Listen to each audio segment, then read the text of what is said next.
House of Commons Standing Committee on the Status of Women. Today's meeting is taking place in a hybrid format pursuant to the standing orders. I'd like to make a few statements for the benefit of the witnesses. For interpretation, here in the room, you can choose English, French, or the floor, which gives you both. On Zoom, you will see the same choice at the bottom of your screen. If you want to speak, raise your hand, and all comments should be addressed through the chair. Thanks for your cooperation. Pursuant to Standing Order 1082 and the motion adopted by the committee on Monday, September 15, 2025, the committee will resume its study of anti-feminist ideology.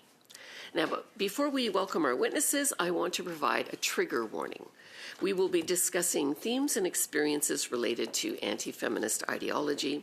This may be triggering to viewers with similar experiences. If participants feel distressed or need help, please advise the clerk. And for all witnesses or members of Parliament, it's important to recognize that these are difficult conversations, and let's try to be compassionate. Now I'd like to welcome our witnesses. We have, as individuals, Esley Chan, a doctoral candidate at McGill University, Michel Doré, Professeur Émérité, Université Laval. Professor Emeritus, University Laval. So we have Sherry Graydon, Catalyst and Chief Executive Officer, and Le Centre pour and the Center for Online Emotional Intelligence, Emmanuel Perron, co-founder and General Director. Welcome. We'll begin with opening remarks from our witnesses. Ms. Chan, you have the floor for the first 5 minutes. Thank you, Madam Chair and committee members, for the invitation to appear before this committee. At its core, anti-feminism is a belief system that rejects gender equality, positioning women's rights as a threat, and normalizing hostility towards women and feminist movements. While this ideology has historical roots, it has found particular prominence in our digital ecosystem. Today, I want to highlight two dynamics that accelerate this crisis: how social media platforms and AI can amplify harm. I note that my expertise focuses on the social and political dimensions rather than the technical background. First, social media platforms are designed to maximize engagement. A 2023 research report by Lucina D'Ameco demonstrates that misogynistic content often goes viral precisely due to its inflammatory nature. Algorithmic systems are designed to maximize attention and facilitate widespread distribution. The more controversial content is, the more it provokes reactions, views, and shares. This drives profits for platforms while incentivizing users to generate hateful and misogynistic content. The result is a self-reinforcing cycle. Where platforms profit from controversy, users are rewarded for posting toxic content, and anti-feminism thus becomes pervasive. Controversy drives clicks, clicks drive revenue, and women and girls pay the price. Studies show that 1 in 5 women experience online harassment in Canada. Beyond social media, UN Women reports how generative AI can facilitate gendered abuse. More specifically, I want to address AI chatbot companions. Research from Harvard shows that young boys face early pressures to conform to norms of emotional toughness, limiting emotional literacy and contributing to isolation. AI chatbot companions exploit this vulnerability by simulating human connections and emotional support. A 2025 survey conducted by the Media Ecosystem Observatory at McGill found that while 67% of Canadians view frequent AI chatbot interaction as harmful to youth development, 32% also believe that these tools can help reduce loneliness. Chatbots can indeed feel responsive and validating, but they are fundamentally frictionless, mirroring back what users want to hear without challenging harmful ideas. For young boys navigating spaces saturated with anti-feminist messaging and hypermasculine expectations, AI companions can affirm and amplify harmful misogynistic beliefs and even encourage gendered forms of violence. While social media and AI are not inherently harmful, it requires intentional guardrails. First, there needs to be a clear legal recognition of AI-facilitated gendered violence, accompanied with gender-aware enforcement measures. This includes streamlined content removal processes that prioritize victim safety and dedicated training for regulators, law enforcement, and social services to recognize and understand the gender dynamics of digital abuse. Second, online platforms must specifically be required to establish safeguards against gendered harm, including gender impact assessments and examining how their algorithms and platform design features can amplify misogyny. This requires robust oversight through independent bodies, staffed with gender experts who are empowered to issue compliance orders, investigate complaints, and review regulatory decisions. However, the challenge extends beyond regulation. The virality of harmful anti-feminist content online stems from underlying demand. For example, while AI tools such as Grok were used to non-consensually undress people online, the harm originates from the individual user who seeks to violate women's dignity. Fundamentally, we need cultural change. This includes funding mental health programs starting in elementary education, enhancing community support programs for young boys and men, and strengthening education on digital literacy that connects digital behavior to real-world gender-based violence. Anti-feminism, amplified by platform designs and AI tools, is actively shaping young Canadians' beliefs and lives. Now is the time to break this cycle. Thank you, and I welcome your questions. Thank you so much. Michel Doré, vous avez la parole pour 5 minutes. Mr. Doré, you have the floor for 5 minutes. Thank you to the committee for the invitation. We've had excellent analysis. My colleague just gave one. I'm going to skip over that, and I'm going to talk about prevention. I work on prevention. I taught prevention for 45 years, and I also often work with the youth. I think we need to send the message that masculinity can be non-toxic and well-intentioned. There's propaganda at the moment that affects young men. We have to end that. There are concrete solutions to this. We have to be able to talk about them. This offensive doesn't have a lot of counterweight, and I'm sorry for those who are working on it.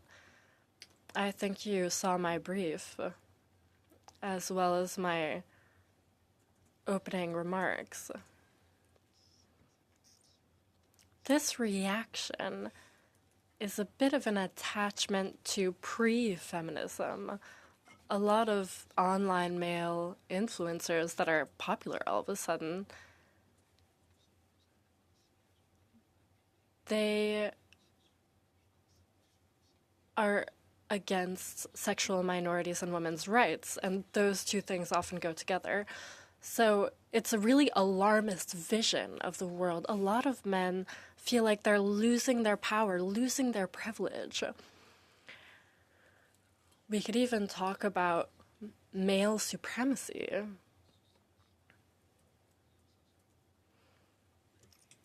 They even blame women.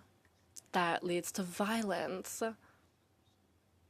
Women are blamed for what they experience at the hands of violent men.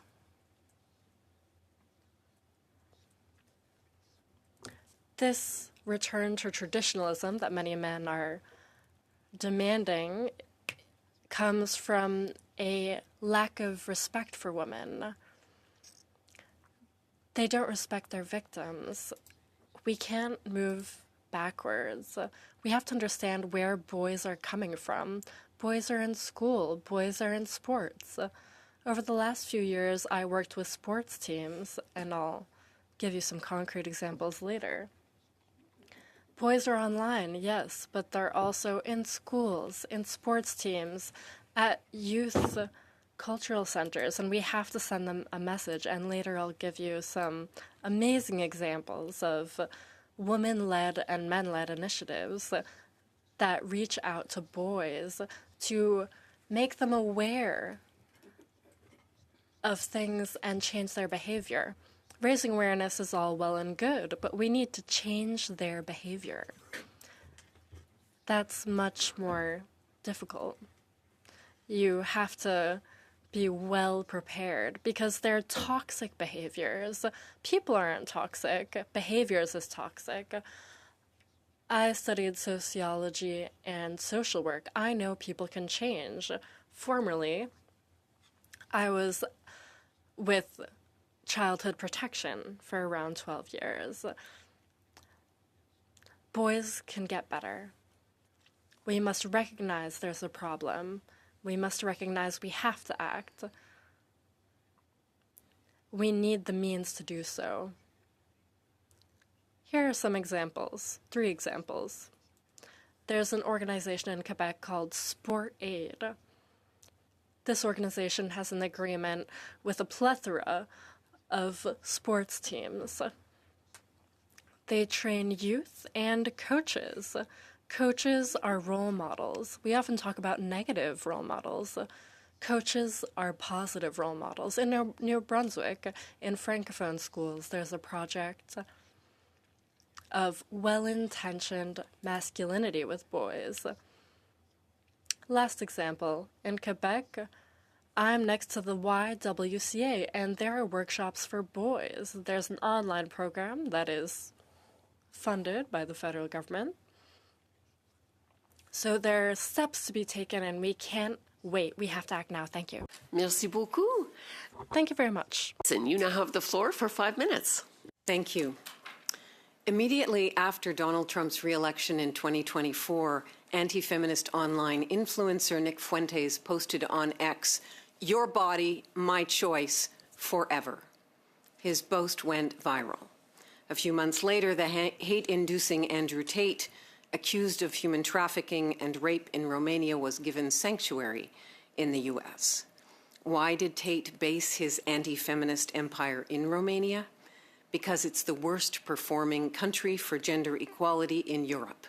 80% of Romanians believe the lie that women belong at home. And why did Tate return to America? Because he knew his misogyny would be welcome. The U.S. ranks 81st internationally for women's representation in politics. That's a shocking status for a country that until recently was considered a beacon of democracy. But Canada, in its representation of women in politics, is only a few points ahead of the U.S. This committee has a chance to help change that. In doing so, you can decisively counter the anti-feminist rhetoric authoritarians are weaponizing. Informed Perspectives has a concrete, low-cost proposal to oppose the trends you've already heard so much about. As you know, anti-feminist lies claim that advancing women's equality weakens society, that our role is to be subservient, that we deserve to be violated, and those lies threaten our freedom, our economy, and our democracy. But the best way to combat them is to ensure that women's contributions are equitable, are visible, and celebrated, recognized as essential. Your very presence in this Parliament helps, but passively permitting men to retain 70% of the power implicitly reinforces the lies being spread. And we're living next door to a terrifying case study, watching the catastrophic impact that normalized misogyny can have on destroying decades of progress seemingly overnight.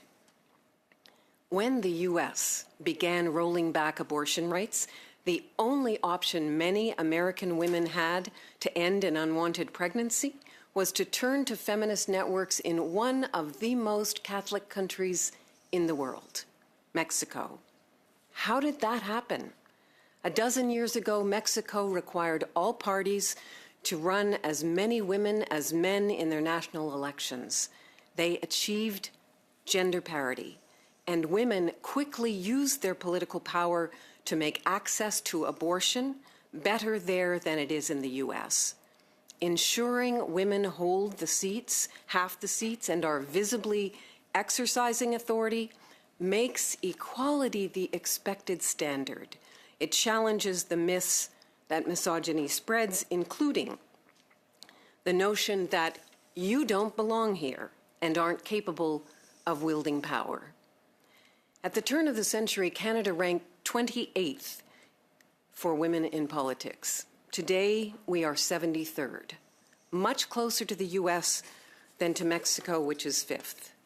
We accepted incremental change while Mexico and dozens of other nations said no to the status quo and transformed their systems. We have studied the measures successful elsewhere, and here's what we know would work here.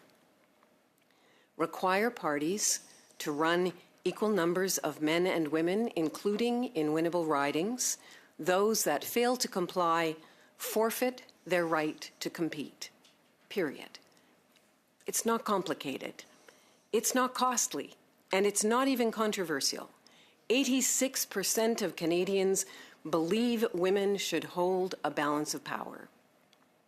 And all of you, as MPs appointed to this body, could choose to collectively champion this change. In the process, you would challenge anti-feminist ideology, dramatically amplify women's visibility and impact, and secure not only gender parity in politics, but also your place in history for having done so. Merci. Madame Perrin. Thank you. Ms. Perron, you have the floor. Thank you for having me, Emmanuel Perron. I'm a doctoral candidate and the General Director of Ciel. Our mission is to raise awareness on digital issues in schools. By June 2026, we will have reached over 100,000 children and adolescents across Quebec to promote digital well-being and critical thinking regarding our use of technology. I will be qualitative in my remarks. I will ask and respond to 4 questions. 1, why are young people online? 1, to socialize. If young people are on Instagram, Snapchat, it's to talk with their friends. Maybe they go on Discord to play video games, to talk to their friends. When they socialize, that raises their risk of being exposed to misogyny. They go for entertainment. Young people go online for entertainment, to learn.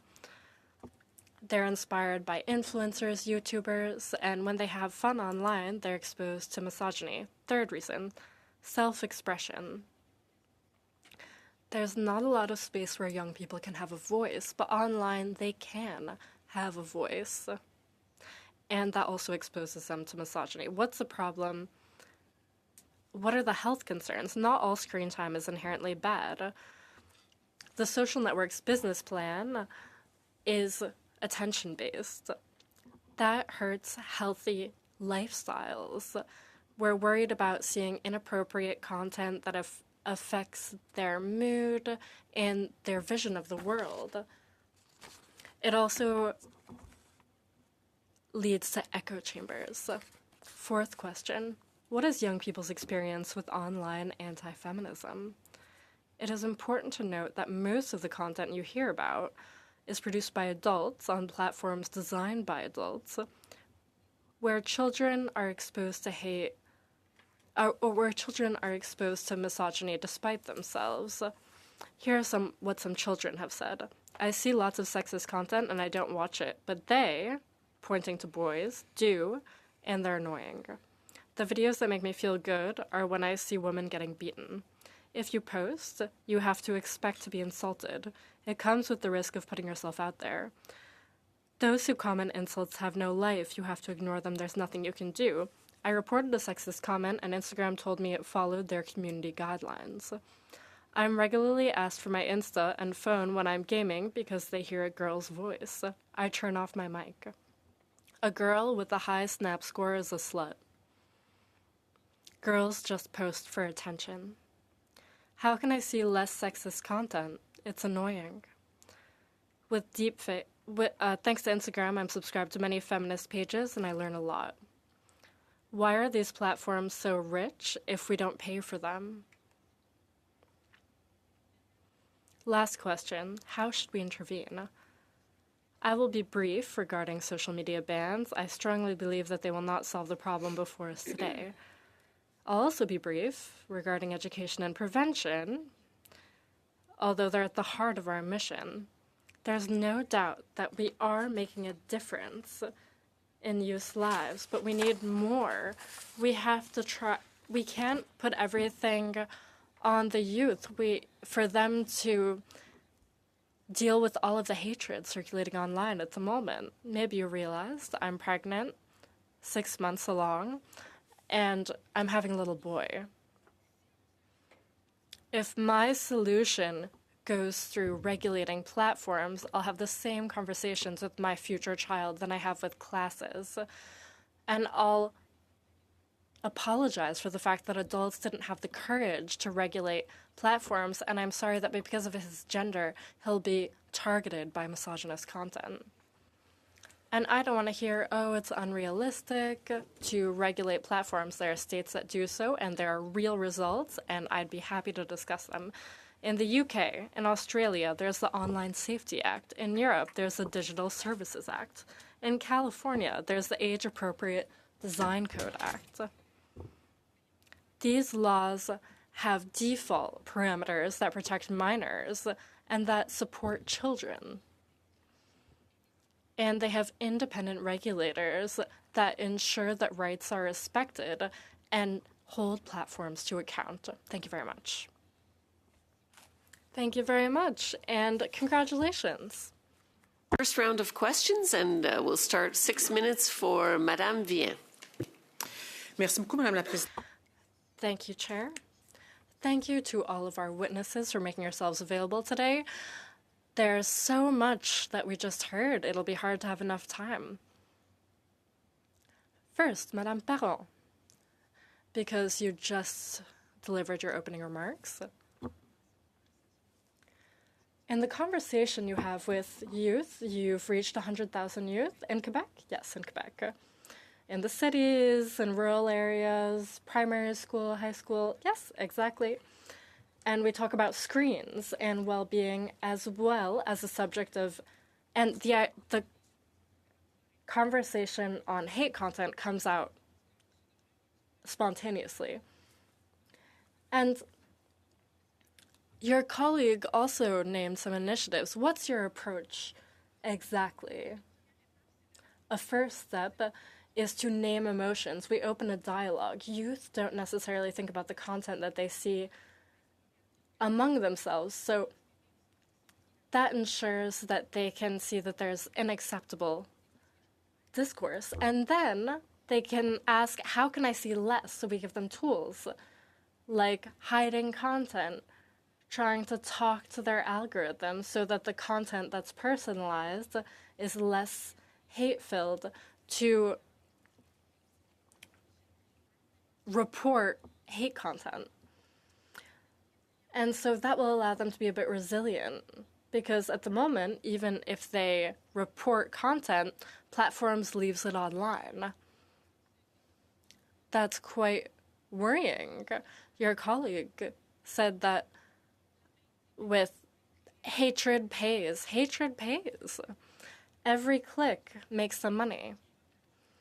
I want to be clear on this. In general, do young people say, you're right, I hadn't realized that?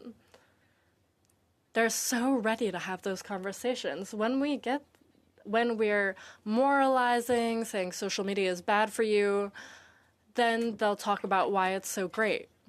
And that's why I started with youth motivation to use social media, and it really irritates them that when they have the benefits, social benefits, the entertainment benefits, they see content that's unmoderated, especially over the last few years.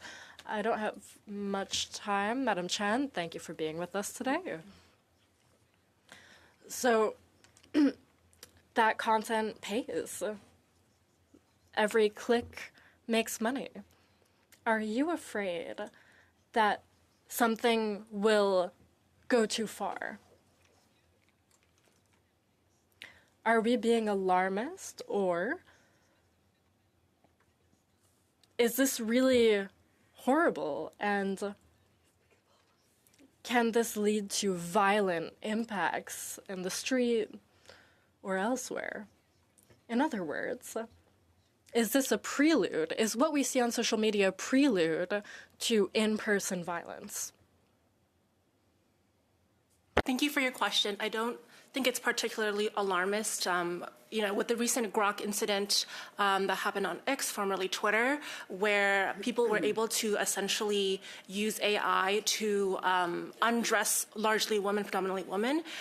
Within a span of just over a week, there were more than 3 million images that were created without the consent of women. And so these things, I don't believe they're alarmist in that sense. It's happening, and there are people behind those screens requesting these kind of images online. So in that sense, I think it's very real. There's very much a demand for that kind of content online.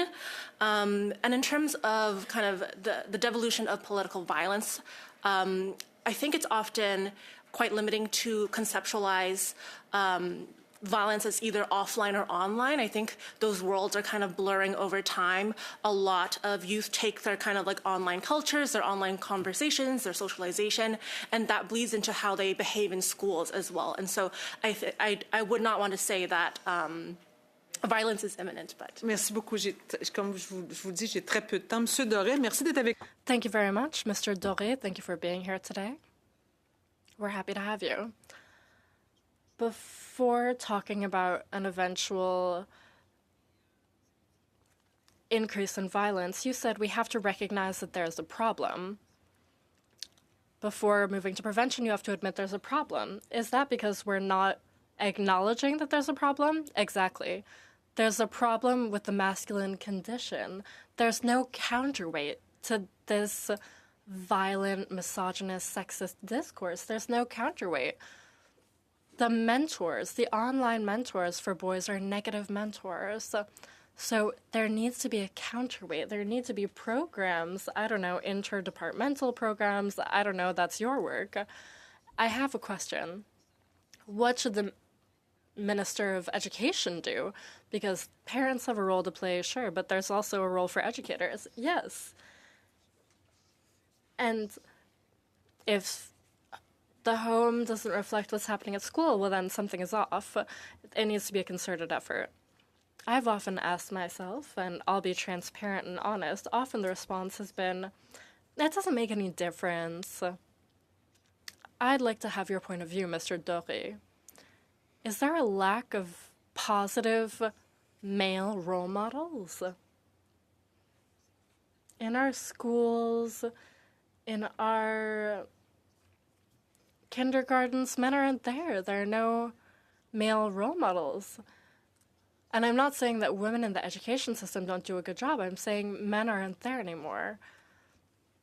Those jobs aren't valued. There needs to be positive mentors, and I completely agree with you. Everything that the women's movement has done, putting inspiring women forward, positive female role models, there aren't many men because we didn't worry about that. And men, including youth, there's a generational lag. And when we look at escalations of what's happened with masculinism, well, we absolutely must react. Thank you. Men need to speak up. Thank you, and we'll move on with Madame Menard for 6 minutes. Thank you, Chair, Mr. Doré, Madame Chan, Graydon, and Perron. Thank you for enlightening us. There are 20 witnesses who have come to offer their expertise and shed some light on the situation. Your analysis seems to be unanimous. Not one witness has disagreed.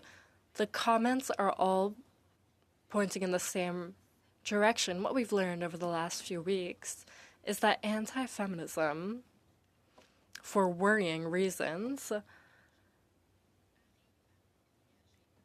is able to engage communities, is the commitment of a fringe of the population that have an anti-feminist ideology, could be taken back by the political class. Is that a relevant thing to do for politicians to get involved with a group that's involved in anti-feminism? The question, anti-feminist ideology is not going to be solved by the proposal that we're making, but it's absolutely clear that the big picture societal environment enables and empowers and gives oxygen to anti-feminist ideology. And so what we're witnessing in the U.S. Is not an accident. I mean, the willingness of the current administration to engage in the kind of actions that they're doing is underpinned by, empowered by, amplified by an online network and ethos of authoritarian attitudes that are reflected in the kinds of things that have been described by my colleagues here. And so the visibility of women exercising power, being present, and demonstrably making clear that women deserve to be in these spaces, are necessary to democracy, helps to, at a macro level, challenge and undercut those conversations. Merci, vous avez vous êtes très. Thank you. So it's clear anti-feminism wants to restrict gender equality and hurts our democracy. Previously, you mentioned women's voices, the voice of women in leadership positions. They are underrepresented in public space. What's your opinion on the situation in 2026? You know, it's mixed. On the one hand, here we are in Canada, women enjoy incredible rights and opportunities. But the fact that we trail 72 other countries who have taken more seriously the necessity of, in a democracy, a representative democracy, advancing women in systemic ways, the fact that we think of ourselves as models of equality, and yet we are now outliers around the world by virtue of our failure to address this, I think is a discouraging issue on its own. And because we are next door to the U.S. and we are watching what is happening there, it feels even more of a threat than it did before. En quelques minutes, secondes, probablement. Briefly, Madame Parent, you're unequivocal. The government has a role to play regarding regulating platforms. Platforms often say, oh, we're not content producers, so you can't touch us. It can't be our fault. Response. For them, taking out hateful content that makes them money isn't their advantage. The good news is that in Europe and Australia, they collaborate. There have been concrete changes done thanks to those laws, like the Online Safety Act. There are more resources for youth. There are transparency reports at the end of the year. They say, here's the amount of content that was reported by youth and removed. So even if they say it's not their fault, they make profit. And in those countries, they're collaborating. It's possible for those platforms to respect the law. Fantastic. Mr. Doré, you mentioned positive models in the real world. That is not online. Platforms really amplify the scope of hate speech. How can we bring a counterweight? That's a challenge, yes. We have to replace one thing with another. Boys need role models. Those influencers that have millions of followers, even if they've raped people in the past, we have to propose an alternative. Online, positive male role models online. Yes, there are no positive male role models. Alexis Sans-Champagne, but there are still not very many. There aren't many counterweights. I really like what the YWCA does in Quebec. They facilitate fun games with boys that show that feminism is good for everyone. Boys need to understand that, and they develop a certain critical facility. Wherever there are boys, we need to be there. That takes money. It takes money, but it also takes people who are aware of what's going on, who are determined. And there need to be men who are public figures that move forward. Thank you very much. Madame LaRouche, you have 6 minutes. Thank you very much, Chair. Thank you to our witnesses.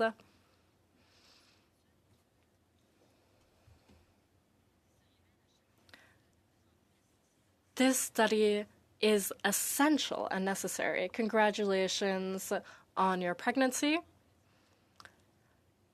On Friday, my daughter will be 4. Are you worried for your boy? I'm worried for my girl.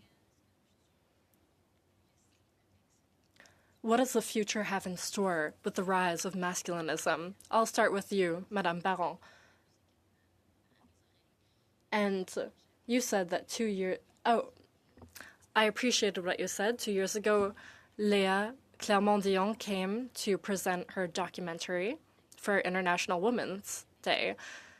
They asked the government for funds, but they realized that the regulations are more criminal, and so they asked for regulation of cyber violence. We can talk about education, but that's not the federal government's purview. What can the federal government do? Notably, regulating platforms. You said it's a question of political will. You gave several examples: Europe, Australia, the UK, other places did it. So what's missing for us to have this regulation here? First, there's the law on online hate speech that was discussed in Canada, that was tabled, or rather, that was shelved. We need to go forward with that. Then, often what countries do with the Online Safety Act is that they have an independent regulator, and that regulator makes sure the law is respected, and they punish platforms if they don't remove hate speech or if they don't submit transparency reports. In Australia, it's the e-Safety Commissioner. In the UK, it's Ofcom. That could be a potential solution in Canada. This independent regulator that protects children. Even if we go and educate neighborhood by neighborhood, it's possible that there are children that won't receive that training. It'll help children. In countries that have those laws, it also helped adults. Having communicated with platforms directly, they told me, if there's no law, we won't do it. TikTok respects laws in Europe, but why would they do it here? They'll be disadvantaged compared to other platforms. That's why your role is so important regarding platforms. Yes, I'm talking about provincial issues, but the federal government can really make a difference for everyone. Madam Graydon, a question for you. The role of women in the political sphere. I'm a member of the Interparliamentary Union. I've had international meetings to see how we could diversify Parliament and have more of a role for women. This question of cyber violence that discourage women from participating in politics. We try and have quotas, and we're moving backwards. Why? Because women will say, I don't want to be exposed to this violence. I don't want my family and my children to be exposed to this violence. Even worse, there's a political boys' club when women provoke disinformation, attack other female politicians by saying that they're against a bill, even if they voted for it. I think that's completely unacceptable. And that bullying between women and groups of women, I think that discourages women from getting involved in politics. Madam Graydon, what are we missing to have positive role models and ensure that women take their place next to men in politics? Of targeting of women online and in political spaces happens all around the world. Canada is not unique in that, and the fact that we are 73rd and that there are 72 other countries that do better than we are. The fact that you, as women, are sitting in this chamber, have chosen to run, have been elected, are operating in these spaces says there are lots of women and men who will never run for politics for all sorts of reasons. And there are lots of women in this country and many other countries who are stepping forward.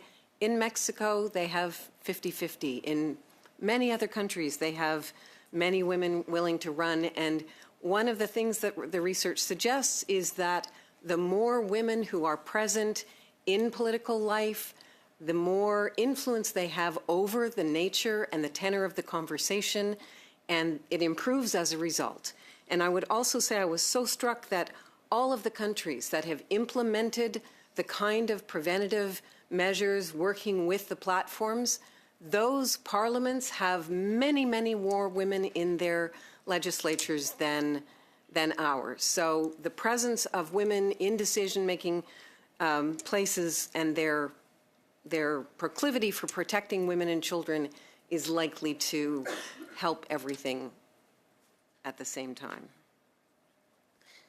Donc, mais parce que c'est une façon. How much time do I have? 10 seconds. Well, that's one way. Sometimes we have the impression that we can't fight against disinformation. So that also contributes to it. Thank you. Thank you. And now we will go into our second round of questions for 5 minutes, and we'll start with Ms. Cody. Thank you, Chair, and through you. I want to thank all the witnesses for coming today. There's a lot to discuss. I'll start with Monsieur Doré, if I might. You said you wanted to focus on prevention, so I'm going to ask you some questions around that. In your letter, you stated that one person's rights to not detract from another's. So with that logic, should a credible prevention strategy also acknowledge and address generalized male bashing directed at boys and men, including from antagonistic female online influencers, when that messaging contributes to resentment and withdrawal among young men?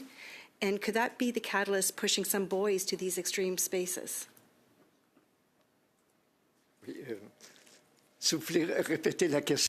Could you repeat the question more slowly, please? Sorry, my earpiece wasn't working.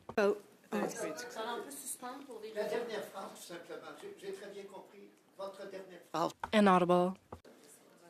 The last sentence only. So, with the female antagonistic, female online influencers, would you say that that contributes to resentment and withdrawal among the young men and boys? And could that be the catalyst pushing them to extreme spaces? Like I said earlier, nature hates a void.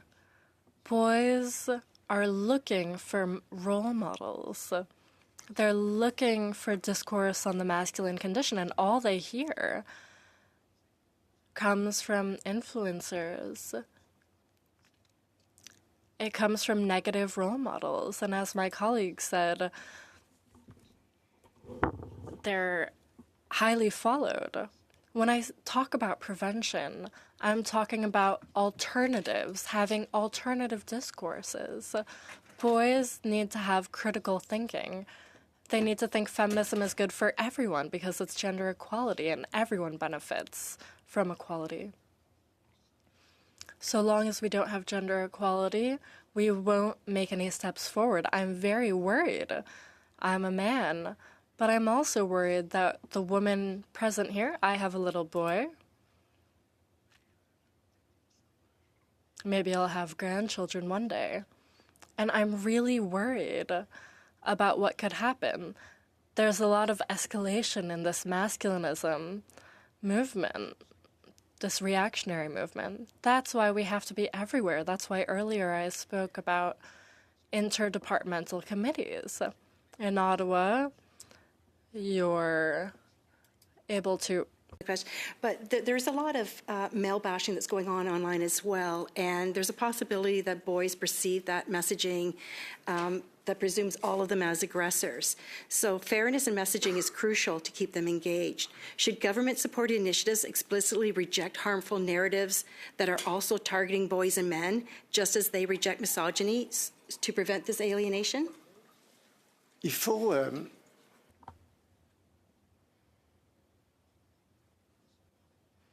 Boys must be protected from themselves.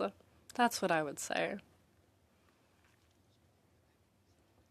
I think my colleagues mentioned it earlier. Boys must be protected from negative discourse, as there's no alternative. Boys feed on it, because there's nothing else. We talk about protecting women, but we also need to protect young boys from themselves. I'm not sure I completely understood your question, but I think it was related to that. Miss Chan, sorry about that. According to the 2025 Public Health Agency of Canada report, 54% of girls in grade 9 and 10 are on social media almost all the time throughout the day, compared with 39% of boys. Based on that difference in usage, would you observe that girls experience a different or disproportionate pattern of online harms than boys? Yeah, I think I also want to add to the previous point as well. The difference, I think, online with working with young boys is confronting toxic masculinity and not masculinity in itself. Because there are many ways to express very healthy masculinities. And so I think the root of the issue really is this toxic nature, this kind of warped understanding of how to express masculinity and what that constructs around visions of feminism. On the second point about what women experience or girls experience online as different than boys, I think there definitely is a difference. I think too, kind of like algorithmic tendencies that push different content to different demographics. I think about the social expectations of women and young girls online to look a certain way, to perform a certain way, and these things are informing how young girls also develop and kind of impacts to their mental health. Okay. Excellent. And now we'll go to Ms. Nathan for 5 minutes. Thank you, Madam Chair. Through you, I wanted to thank each and every one of you for being here today and spending your time answering these questions. My first question is for Ms. Graydon. Thank you for being here. Just listening to you about the politics and where we are in the world, things like that. Do you feel like how the politician leaders or political leaders play a role in normalization of these rhetorics? When politicians state that women should be worried about their biological clocks or that diversity, equity, and inclusion initiatives are racism, would you agree that these anti-feminist statements are what is deterring women from entering in this sphere for us to have that equal space? Well, it doesn't help.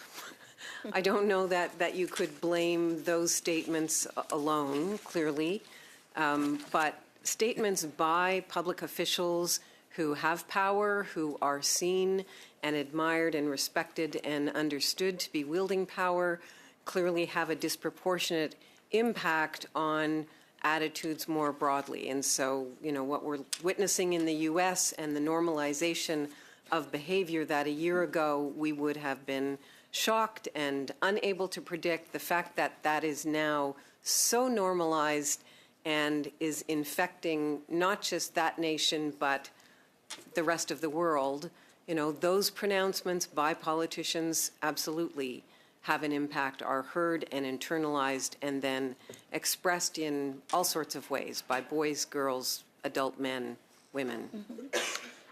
And just want to ask you a little bit more about the hashtag men going their own way. This comes out of online anti-feminist manosphere. In fact, the leader of the opposition was caught using these hashtags in the YouTube videos.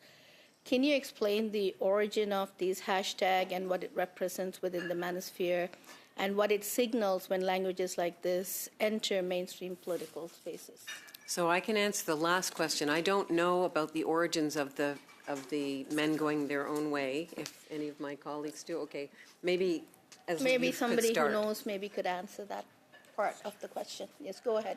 Ms. Yeah, Chen? I think men going their own way is part of this larger kind of manosphere subculture that you had established. Another part of that is incels, involuntary celibates, men's rights activists, or pickup artists. And so there's all these different subcultures that are fundamentally under this category of manosphere. And what we see is that a lot of that language is being normalized within regular day conversation. So I think of the words like looks-maxing that originated from this kind of like incel community, but we see that more being used by young boys and potentially girls in their everyday parlance. And so we see that kind of like online language that is more associated with these ideologies being part of the everyday conversation now. Thank you, Ms. Chan. And I have a question about AI for you. So based on your research, how are social media algorithms recommended systems and influencers, economies, and actively shaping young Canadians exposed to these anti-feminist ideology? So particularly by normalizing misogyny and pushing users toward increasingly extreme content. How does this play out in the AI and how it influences young people? Yeah, I think ultimately what algorithms do is push content that is going viral. And so they often will rank content based on their views, their shares, and push that more towards other individuals to capture their attention.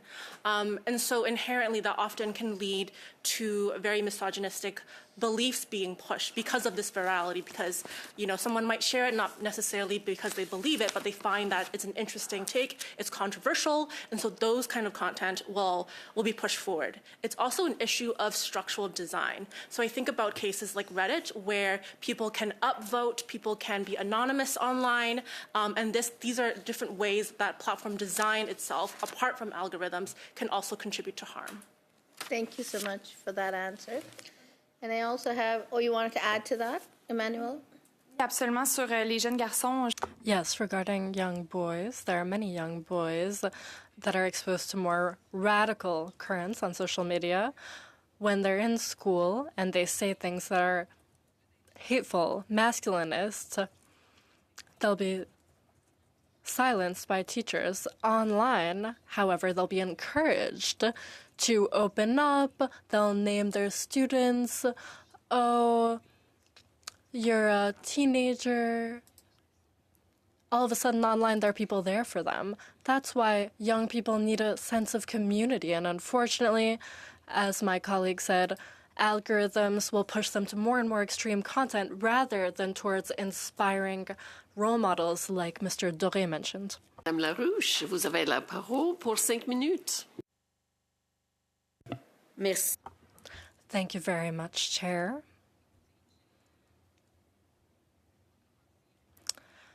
I have so many questions. First, Mr. Doré, a question for you. There's misinformation. Regulating social media, it won't hurt freedom of expression. It'll show how far we can go without it being hate speech. If there's an in-person threat in the criminal code, it's considered to be an attack. But if there are attacks that are just as direct online, it should also be criminal, and it's not hurting freedom of expression. Mr. Doré, another issue. What's in the federal government's purview? There's family law tribunal courts in Quebec. There was a study on the Hockey Canada sexual assault. There was a study on toxic masculine behavior in sports.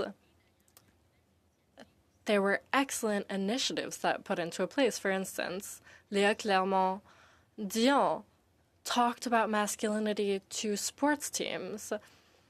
Even as a young hockey player, you can show positive masculinity. I think there needs to be a culture change in sports. Recently, Christy Duncan published an essay. There was an homage for Christy Duncan, and she talked about toxic masculinity. Answer: there's not a lot of funding for it. Sport Ed has an amazing program called Becoming a Man, and that's ending in a few weeks because there's no funding for it.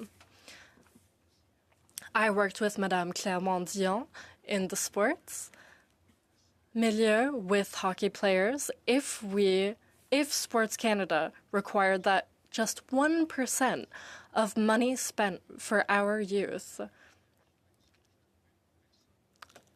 I won't point fingers, but I worked almost on a volunteer basis on a training, and it came up to $10 per kid. And they said it's too expensive. But how much does it cost when a youth commits a rape? $1 million, but you don't have $10 per youth? No, we have insurance and the insurance pays. It's horrible. We have to change this mentality that money is the most important. The life of women who have been sexually assaulted are really important. And youth are leaders in their social circles. We need to intervene. There needs to be a budget for it. There's no choice now. We have to force sports federations to act. We have to train our youth. We have to train coaches because coaches have so much power. I led a poll of 500 youth in semi-professional sports when we asked them, who has the most power to influence you? It's the coach, not online influencers. So I did an intensive day with coaches. We have to do more of that, but there's no money. Teams don't want to spend money on it. And it's all well and good that the state funds it, but I think sports federations with teams that are often rich teams ought to participate more. Thank you very much. This is today great information that you have given us. Thank you so much for your time. Now we're going to suspend briefly to change over for our second panel.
welcome our witnesses who are appearing by video conference.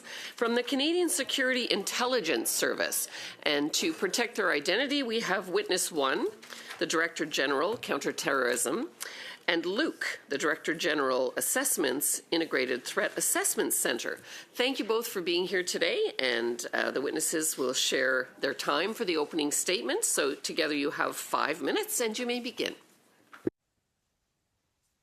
Madame la Présidente, membres du comité. Chair, members of the committee, hello. I am here on behalf of CSIS. My name is Jean-Pierre, and I am the Director General for Counterterrorism. Committee for inviting CSIS to appear on this very important issue. I will take this opportunity to situate anti-feminist rhetoric within the current threat landscape and discuss the pathways to violent extremism and CSIS's efforts to counter these threats.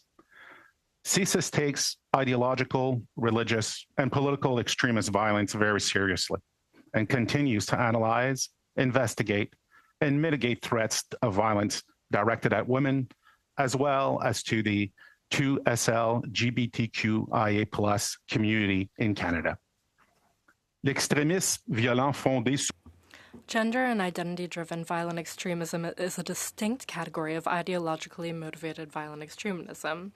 While it continues to pose a significant threat to Canada's national security, much of what happens in the broader threat landscape is criminal, but not national security, or what we often call awful but lawful, falling below the threshold of both criminal and national security. CSIS is mandated to investigate and disrupt threats that meet the national security threshold, as defined in Section 2C of the CSIS Act.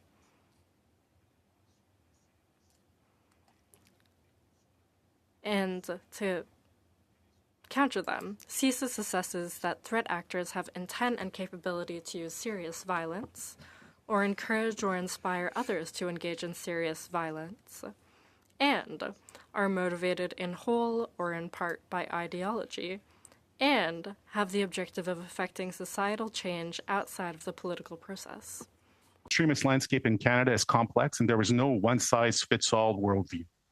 Not everyone's path of radicalization is the same, nor linear. Extreme anti-feminist rhetoric is a national security issue only when associated with ideological, religious, and political extremists who engage in violence in support of anti-gender identity beliefs. These beliefs could stem from misogyny, homophobia, transphobia, religious interpretations, conspiracy theories, or a generalized fear of sociocultural change. To counter these threats and protect public safety, CSIS continues to vigorously investigate and disrupt threat activities in collaboration with foreign and domestic security intelligence and law enforcement partners. I will conclude by noting that while CSIS cannot publicly comment on its operational activities or ongoing investigations, I welcome this opportunity for a frank and transparent discussion on the threat Canada's youth may be facing, and will be happy to answer your questions.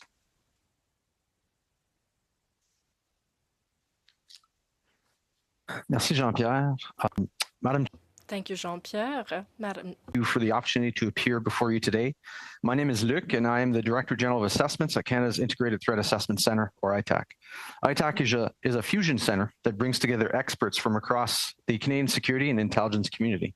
Our mandate is analytic.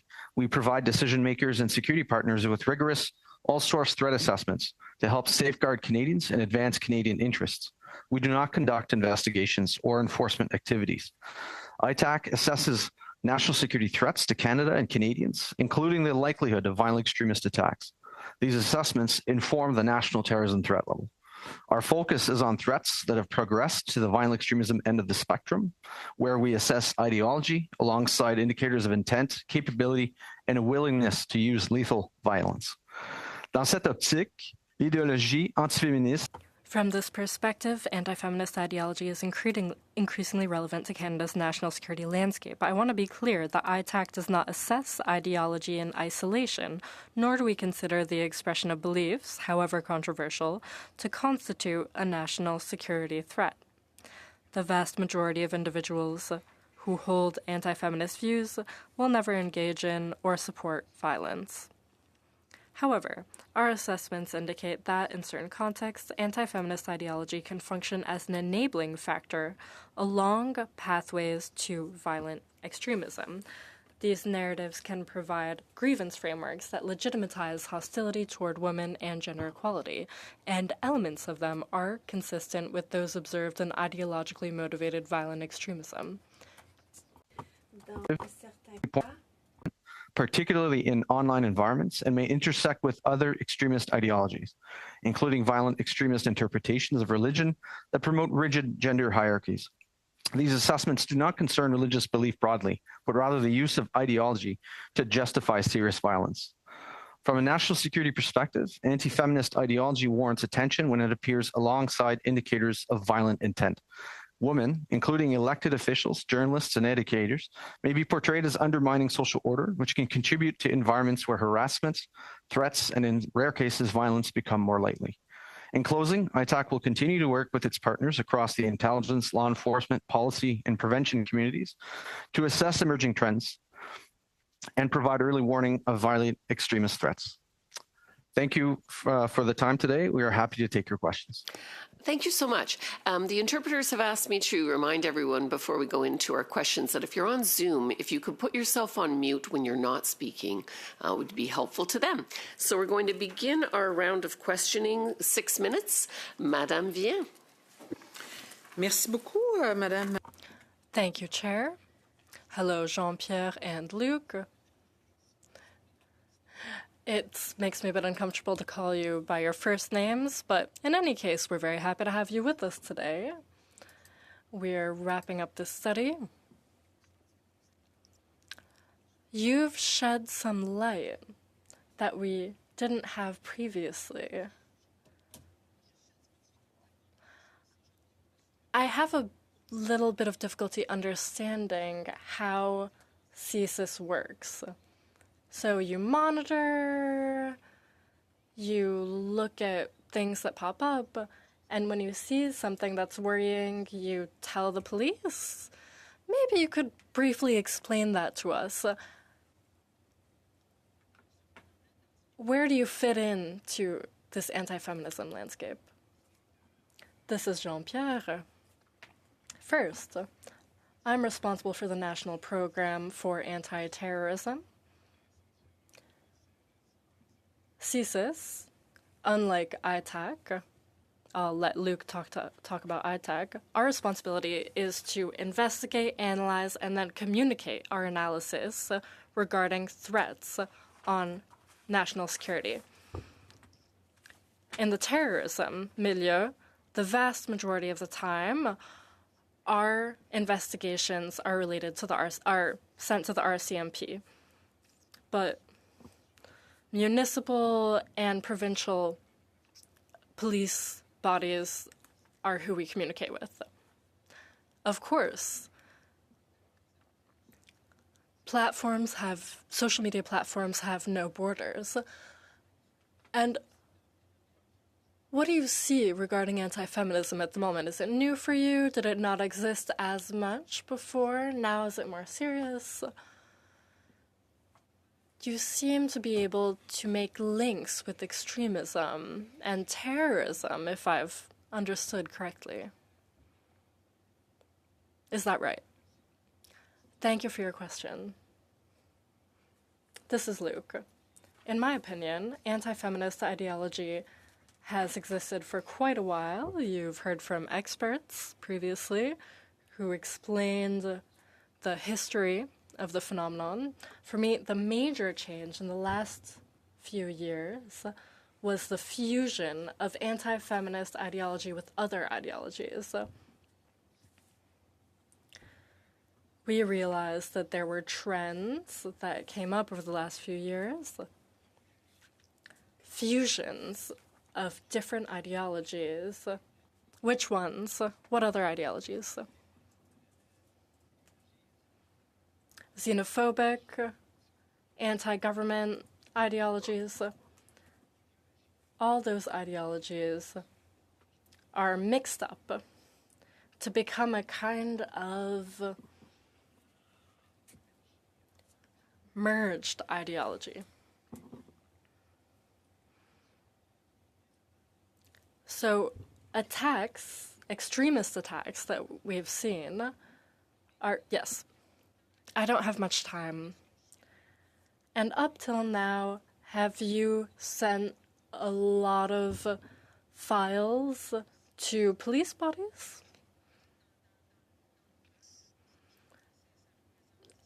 Is it 10%, 50% of what your agents do? First question. And second question, are your agents properly trained to understand anti-feminism? First, thank you for the question. Yes. Over the last 15 years, there are more and more cases that we send over to the police. As I said earlier, most of that activity is not within our purview. It's more on the criminal side. As soon as we have information that meets the criminal threshold, we make sure that the RCMP or the appropriate police body is aware of it. In terms of training, yes, our staff receives training, but like I said, we don't investigate on a criminal level.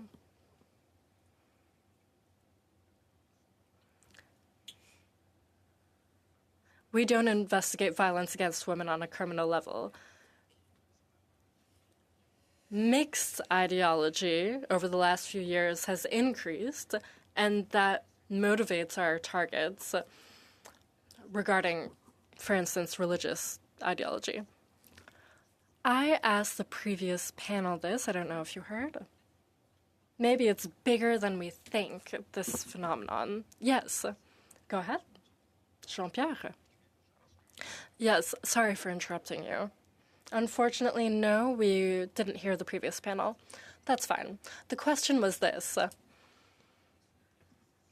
There's social media, there are platforms. As parliamentarians, you, as CSIS, should we think that the next step will be physical violence in the street? Because this morning we're talking about terrorism and so on. Could we possibly be afraid of a certain escalation in violence? End of time. Alors, je vous dirais.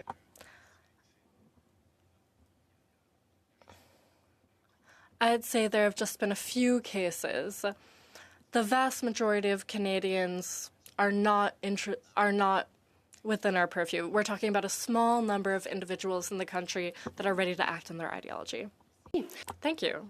Chen for 6 minutes. Chair. First, I would like to thank the witnesses and thank the people at CSIS for the great work that they do each and every day to protect Canada and uphold our national security. My first question is that today we actually heard from other witnesses who talked about the rise of anti-feminist ideology globally. To what extent is gender-based violence in Canada inspired by transnational networks? How does CSIS collaborate with security and intelligence agencies in other countries to counter gender identity-driven violence and other forms of ideologically motivated violent extremism with a transnational nexus? Madam Chair, thank you for the question. So from a CSIS perspective, certainly we work with allies, not only in the Five Eyes, but allies all over the world in combating this threat. Perhaps my colleague Luc wants to add something to this. Certainly. From an ITAC perspective, we work collaboratively on the international sphere with Five Eyes, as well as the far broader global sister agencies that ITAC has. We domestically work very closely with a variety of partners to really understand the issue of anti-feminism. That is one of the issues of the IMVE, or ideologically motivated violent extremism. There are many other factors that we look to understand with our partners through our mandate, which is to do the assessment of threats of a violent extremist nature. We're able to inform those partners, both from a policy, prevention, and operational partners, working very closely with our partners. As a member representing Toronto, I can tell you that my constituents and the people of our city were shocked, and indeed Canadians across the country, to see the Toronto van attack occur in 2018, the Toronto spa attack in 2020, and we all know about École Polytechnique in 1989. These are extremist attacks, and witnesses also in our study have described the links between such events and the rise in anti-feminist ideology. The spa attack case represented the first prosecution in Canada involving incel ideology. The accused young person pleaded guilty to first-degree murder and attempted murder. The judge found that these offenses met the definition of terrorism under the criminal code and sentenced him as an adult to a term of life in imprisonment. So in cases of gender identity-driven violent extremism, has CSIS observed common factors or warning signs, including behaviors or indicators leading up to an attack? Thank you for your question. Essentially, each case is different. Unlike, I would say, 15, 20 years ago, within the terrorism landscape, individuals are influenced by a multitude of different factors, a lot of them personalized, which then leads to them, as my colleague utilized the term, it's a merged influence that motivates them to conduct an attack. So there's not really one specific common trait amongst all these attacks, except a deep hatred, obviously, of women. And, sorry, perhaps, Luc, did you want to add something? Well, very quickly, in terms of indicators, there's definitely some indicators that we look for. I think these are not specific to anti-feminist ideology, but there are much broader to violent extremism at large. It's really mobilization to violence, indicators of mobilization to violence. It could be an increasing rhetoric that is verging on violence on social media or amongst discussions with their friends and their groups. It could be the posting of certain types of documents that seem to indicate that they're going towards violence. It could be the selling off of assets, etc. So there are numerous indicators that we could definitely go into, but I know that you are pressed for time. One quick question. So when CSIS assesses a threat and it is deemed not to meet the threshold of national security, how do you work with partners across the country to make sure those threats are addressed accordingly? We have a framework to guide our interactions and our exchange of information with the release of jurisdiction. That framework vision on a daily basis to ensure that there is no gaps. Okay, thank you very much. Now, Madame Larouche, vous avez le... Madame Larouche, over to you for 6 minutes. Thank you, Chair. It's interesting to have your point of view.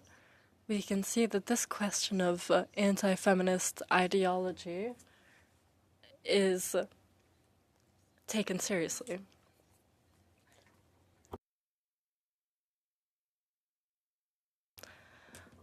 So what can this committee do? First off, for both of you, I'd like to know what you think about this. We had researchers from the University of Sherbrooke. They said that the lack of data on the anti-feminist movement, on these movements, the researchers are interested in violent extremism. extremism.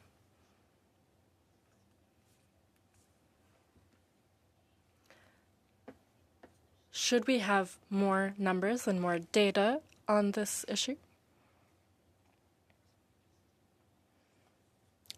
Thank you for the question. Regarding data, our mandate is really violent extremism. That means attacks, violent attacks, causing death, or a serious bodily harm. So, regarding data, we can see what's available. However, in this case, as a government representative, I cannot give you a response on that. Anything to add, Jean-Pierre? Nope, nothing to add. Thank you.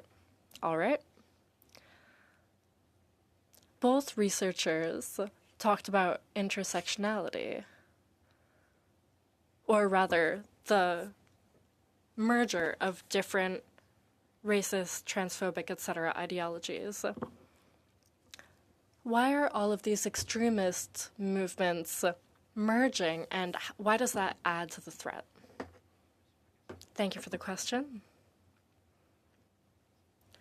You have to be careful in saying that movements are merging. Yes, there's merging of movements, but I don't think that movements are actively merging. I think it's a question of individuals, their own desires, their own fears, their own beliefs that are motivating them. The individuals will seek out different ideologies that will support their own beliefs and their own grievances. I think that's what's important to retain. That's what we look into.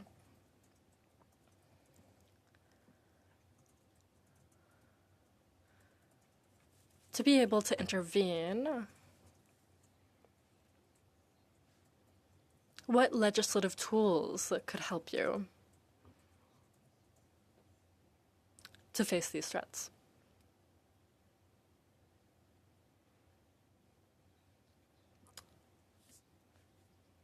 Regarding tools, we use existing laws. At ITAC, our risk evaluations inform politicians, governments, so that they can make informed decisions. When it comes to decisions on new laws, new regulations, that's not something that ITAC can speak to.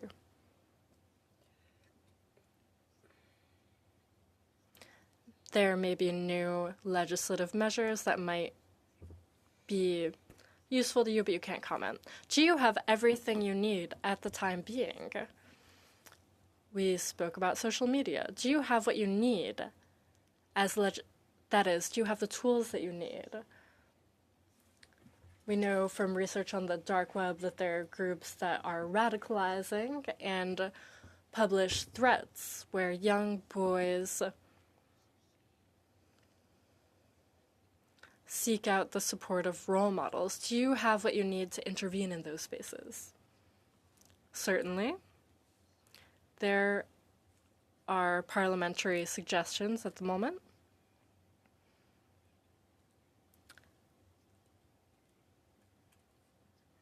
We're not the best place to speak to that. Apart from that, yes, we have all the tools necessary at our disposal. Given the increase of the threat, the level of individuals in Canada who want to commit a terrorist attack,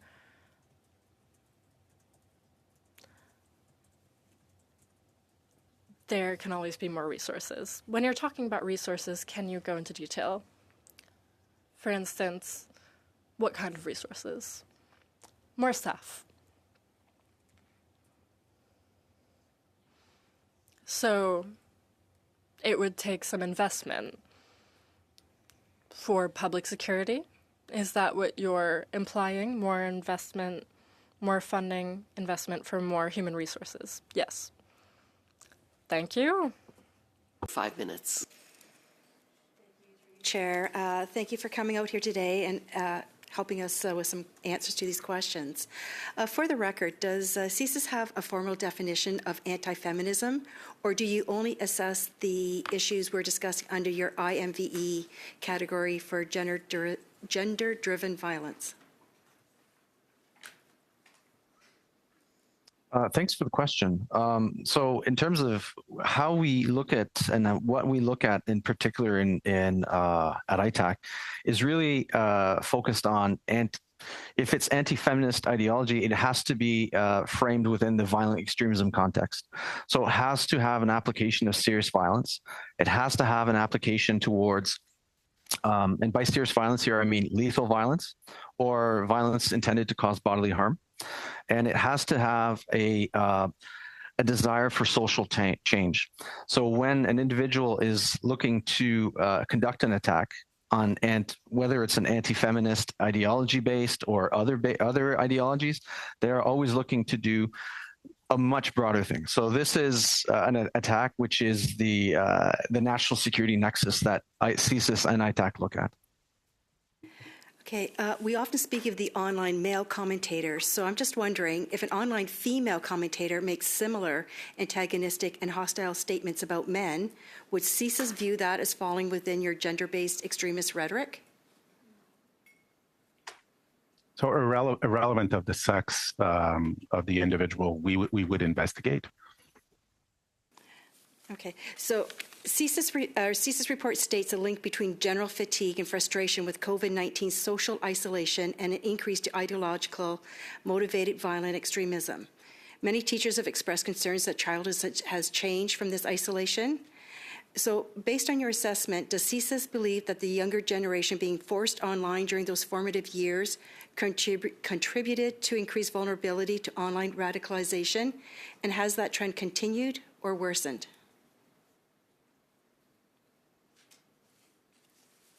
Thank you for the question. Could you just repeat the question because you broke up a little bit there? Sorry. Okay. I'm just saying that many teachers have expressed concerns about the children in their classrooms today.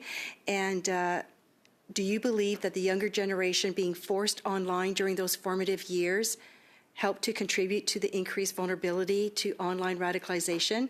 And I'm just wondering if that trend has continued or even worsened. Thanks for the question. From the ITAC perspective on this, certainly the online environment has expedited the exposure to violent extremist beliefs. This has continued, I think, has not definitely been reduced, and has likely increased in the last few years. And whether it's youth or whether it's young men or anyone really of any age bracket, the exposure to violent extremist messages is easily accessible, and in fact, in some cases, is promulgated by algorithms that make it easier for people to essentially be in an echo chamber where their beliefs and belief systems are reinforced. So that's essentially where we think it currently stands.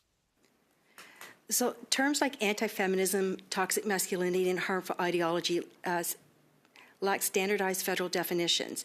Do you think that the federal government should clearly define these terms before acting to avoid subjective or overly broad applications?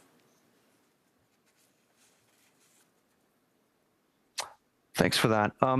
In terms of what the government should and shouldn't do, from our perspective at ITAC, it is our role to provide those assessments and to actually let government make the decisions based on our assessments. And we do not make recommendations per se. We only provide those assessments that can be used to make informed decision making. And what distinguishes organized anti-feminist movements from legitimate policy critique? I think for us, the fact that you're an anti-feminist does not necessarily mean that you're inherently violent or a violent extremist. I do think that, as abhorrent as it is, there is, a need for distinguishing between controversial speech and violent behavior. And I think that's what CSIS and ITAC are in the business of doing here. Thank you. And now we'll go to Madame Menard, 5 minutes. Merci, Madame la Présidente.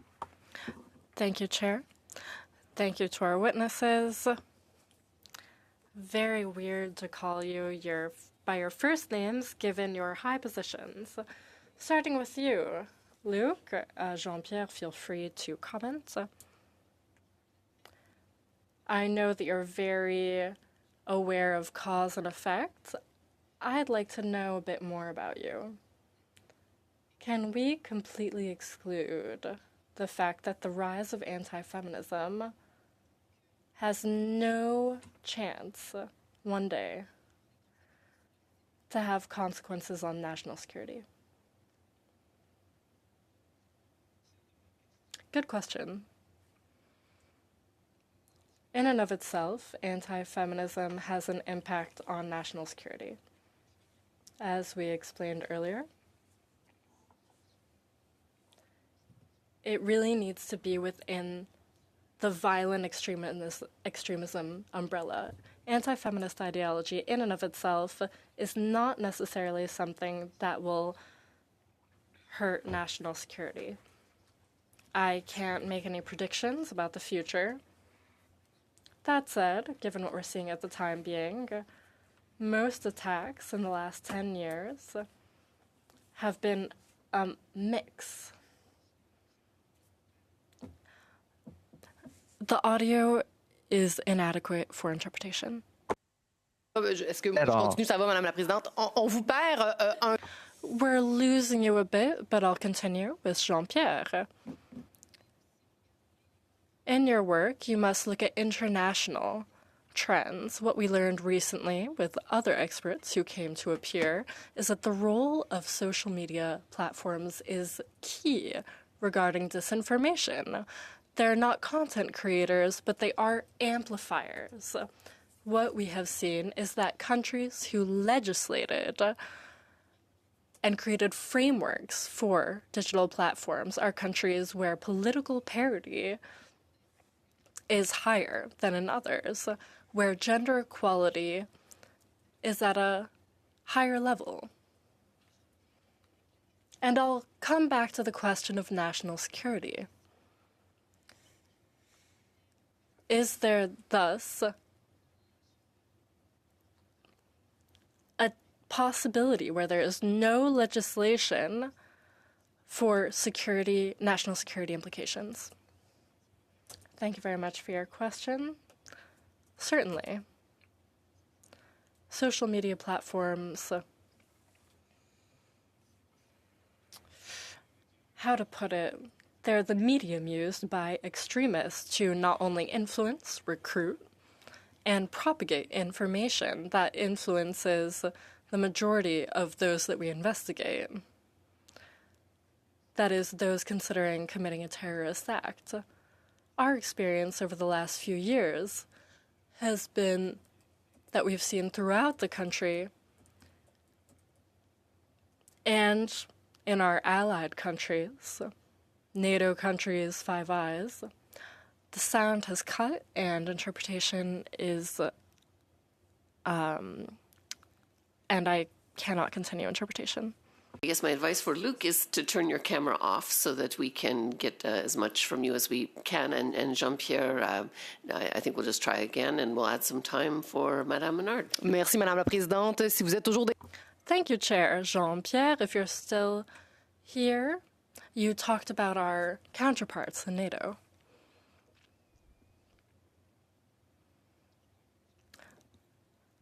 Could you repeat the question, please? Yes. As you responded, we were interrupted when you were giving us comparisons with our NATO counterparts. Yes, we're all dealing with the same situation. The vast majority of extremist activity takes place on social media and on the internet, be it on the dark web or on the internet. There's no difference. Luke, if you are still there, do you have anything to add? No? Nothing to add? Thank you very much. Thank you, sir. Madame Larouche, 2.5 minutes. Thank you very much, Chair. Speaking of threats, you explained your collaboration with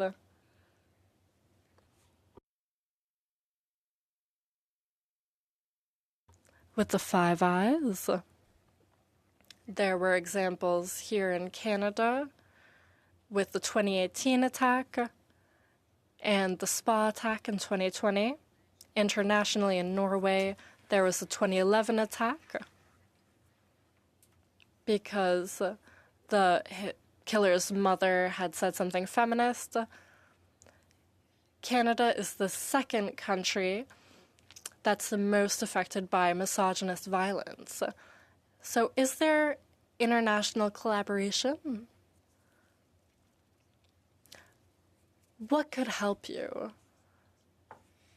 with, in terms of international collaboration? I'll circle back to my initial comments. The vast majority of these investigations do not meet the threshold. It's really at the criminal level. So that's really a question that you should ask my colleagues at the RCMP. Same thing. The alliance of Francophone women that were victims of violence. They received suspicious packages, threatening documents. That's also a criminal issue to be addressed with the RCMP. Yes, mainly. If we do an investigation, it really has to show that there's a possibility of serious violence, a terrorist act.